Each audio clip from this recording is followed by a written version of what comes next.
message qui dit, faites ce que je vous demande de faire, mais ne faites pas ce que je fais. Je lui dis non. Ce message-là, c'est vrai, il donne la vie. Si tu as donné un bon conseil que quelqu'un l'a suivi, le bon conseil peut aider quelqu'un.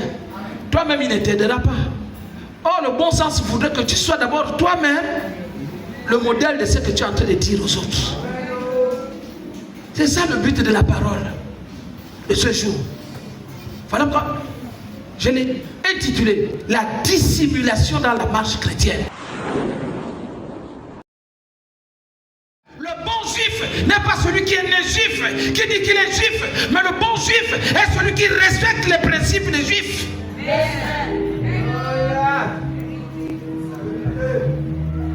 Le bon serviteur de Dieu n'est pas celui qui tous les jours dit qu'il est serviteur de Dieu. Le bon serviteur de Dieu n'est pas celui qui dit aux gens, je suis pasteur, je suis évangéliste, je suis prophète, je suis diacre. Mais c'est celui qui par son comportement inspire les autres. C'est celui qui par son comportement inspire le grand nombre. C'est celui qui par son comportement enseigne sans le savoir. Ils sont combien dans les églises? Souvent on met nos titres. Souvent on met nos titres au devant de la scène. On met même nos qualifications. Mais est-ce que ces qualifications-là, nous les reflétons dans notre vie de tous les jours?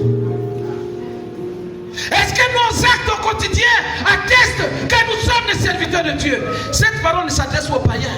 Elle s'adresse à ceux qui ont cru en Jésus-Christ. Elle s'adresse à ceux qui croient que le Seigneur Jésus-Christ est le Fils unique de Dieu. Elle ne s'adresse aux païens. Elle s'adresse à nous.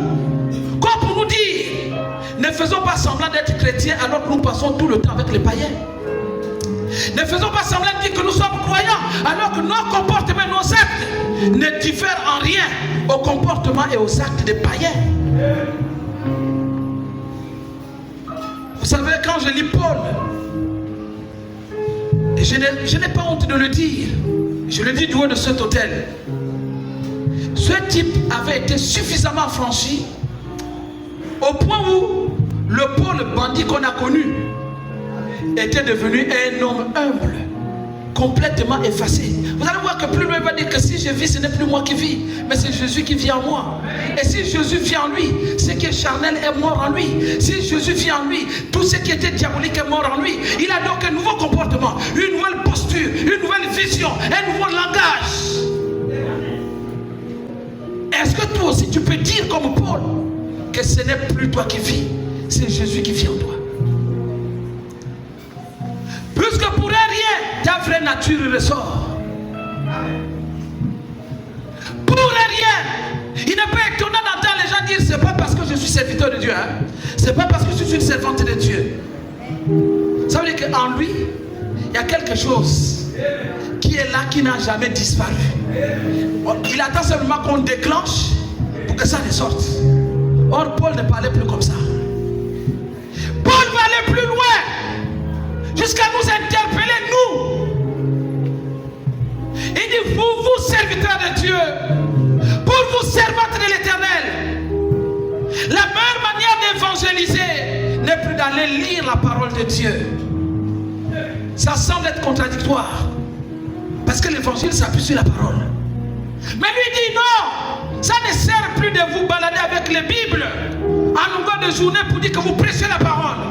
Que vos propres comportements prêchent les gens que vous voyez. Amen. Que vos comportements annoncent le message. Que vos comportements reflètent la véritable présence de Dieu. Amen. Vous savez, je disais tout à l'heure que l'onction ne s'accommode pas bien avec les mauvais comportements. Le don peut s'exprimer, mais l'onction c'est différent. Je vais te choquer. La Bible dit que le don a été donné pour l'utilité commune. Vous voyez?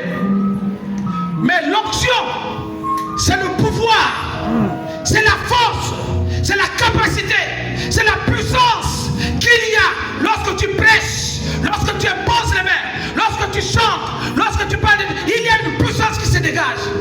Mais quand l'onction diminue en toi, tu peux dire des bonnes paroles, mais on a l'impression que c'est vide. Nous le constatons parfois. Un prédicateur prêche, ce qu'il dit est bon, on a l'impression qu'il manque un peu de substance à l'intérieur.